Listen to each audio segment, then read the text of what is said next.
the Masters is a family experience, and the final round will be on Easter Sunday this year. You're with your family. You're hunting for Easter egg hunts. Players are hunting for birdies on the contention. We had Scotty win it last year after 4 putting on 18. He's my pick to repeat this year. I've already put money on him.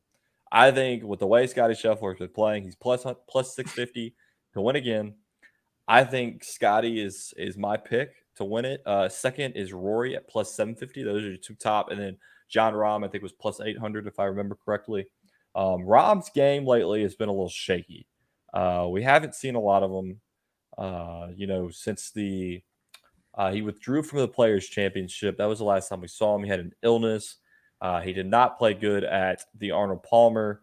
So we'll see how he rebounds from this. Where meanwhile Scotty is just doing what Scotty did last year. He's world number one. Pretty much, there's no contention for it. I'm picking Scotty to win. Futch, what are your thoughts? You're the golf coach. Who are you picking to win the Masters this year?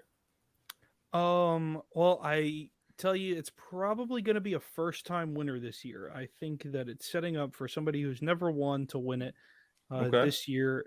It's been a long time since somebody's won back-to-back Masters. So I don't think that's going to happen. So therefore, I'm going to pick a guy who won Rookie of the Year on the PGA Tour previously. And definitely, I think, is a dark horse. Had a really good showing in the WGC.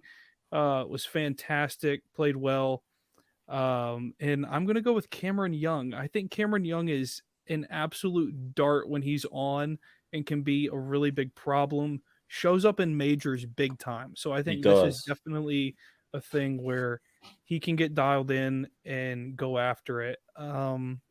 Putting has really improved for him. Tee to green. He hits the ball a mile too. Yeah, he does. He crushes the ball, and he's not a big guy.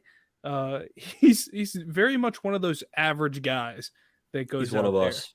Yeah, he's one of us. He's no you. He's me and Tyler. No. He's no giants like you and Jacob. He's me and Tyler.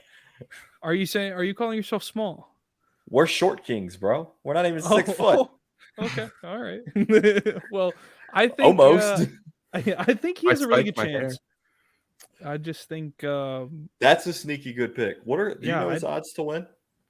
It's 3,000 on the dot. 3,000 plus 3,000. Plus 3,000. Cameron Young. I just think you're going to have somebody who's never been there that's going to do it, and it's happened time and time again. Very few times do we see like a big name person win it. That it's like the Masters. Scotty. Okay, Scotty won a lot of tournaments, but it wasn't like Scotty had ever really played on that stage before. I mean, there really hasn't been an opportunity for him to play like that. And that's kind of what put Scotty on the map, I think. Like if most people think of it, I think that's what people think of. They don't think about the little tournaments that he won. Little tournaments, I say that it's like $3 million purse he's taking home. Yeah. But no, I think it's time for somebody else. I just think like for me, it goes, I think, way beyond the golf course type thing, where it's almost like I think into brands and things where it gets really blown out of proportion. Like I go into like the whole like, well, Scotty was a TaylorMade guy. You've had quite a few TaylorMade guys win it. The last Titleist guy you had win was Jordan Spieth. Yeah. They're kind of coming back up on the map, and Cameron Young's one of those. I just think there's kind of a give and a take with golf and the PGA Tour. And like this is a year where people really could say, is somebody from LIV gonna win it? And like all the controversy behind it. What I was gonna bring up, you've got Brooks Koepka, 2-time major winner on the tour. It really slowed down with his game, but he just won at LIV last week. He won the U.S. Open back-to-back. Was that what the majors he won? Yeah. So I'm not saying Brooks Koepka is going to win, but you got to think Cameron Smith was the number 3 ranked golfer in the world when he left the PGA Tour. I mean, I would think he still has it. I mean, yeah, they're playing lesser golf courses, lesser fields, but Cam Smith, he's probably still out there grinding. I mean, DJ won a few years ago, just absolutely boat raced the field, shot like 25 under, something ridiculous. Yeah, it was in the fall. Conditions were softer. But that's another headline. You got PGA versus Live. I mean, people think there's going to be a fist fight at the Champions Dinner between like Freddie Couples and Phil Mickelson are just trading blows in the media. You don't think somebody's going to have some little backhanded comment like, hey, Phil, can you pass the potatoes? Yeah, just like you passed all that Saudi money over. What'd you say? Throws the potatoes over. Like, yeah, I mean, there might be a little bit of a shove. Somebody might.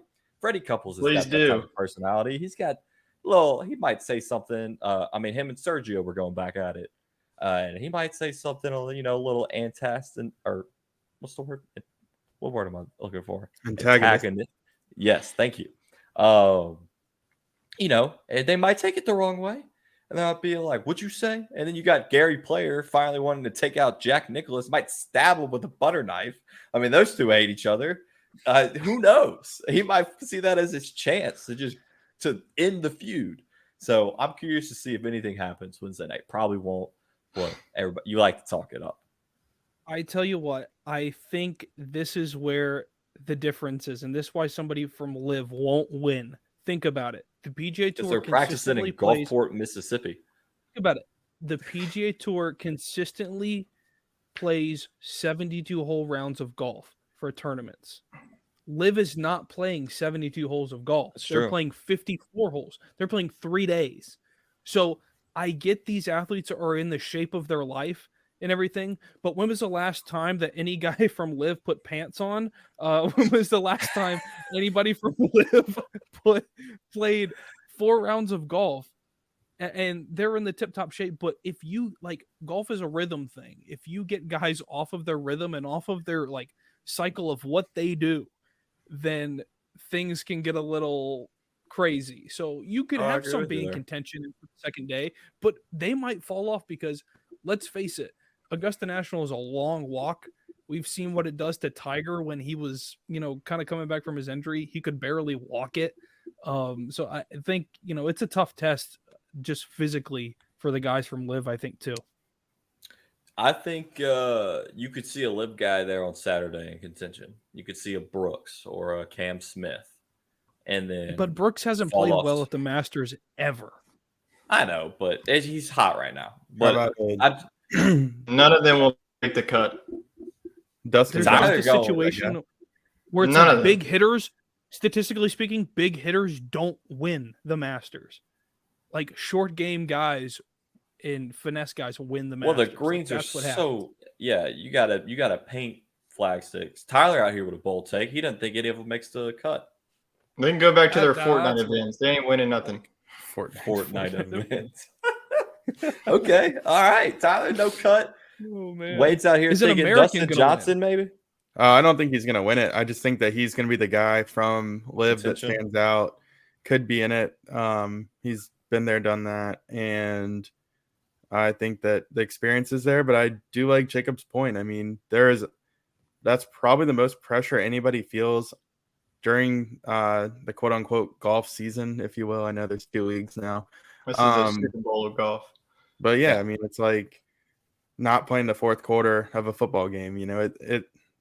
There's a lot of pressure on them that day to make every single shot. And I think that there could be a little bit of an endurance thing and just kind of a gut feeling thing. I'm going to go with a new winner.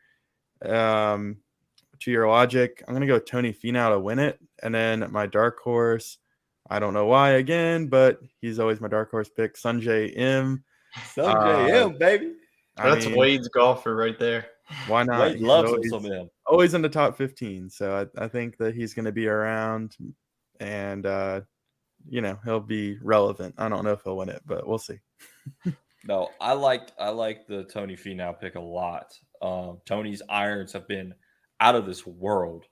I read. Let me find the stat that I read. I think there was a stat.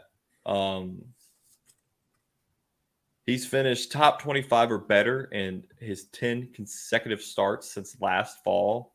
3 top 10 finishes in his 5 Masters appearances. So he knows the course.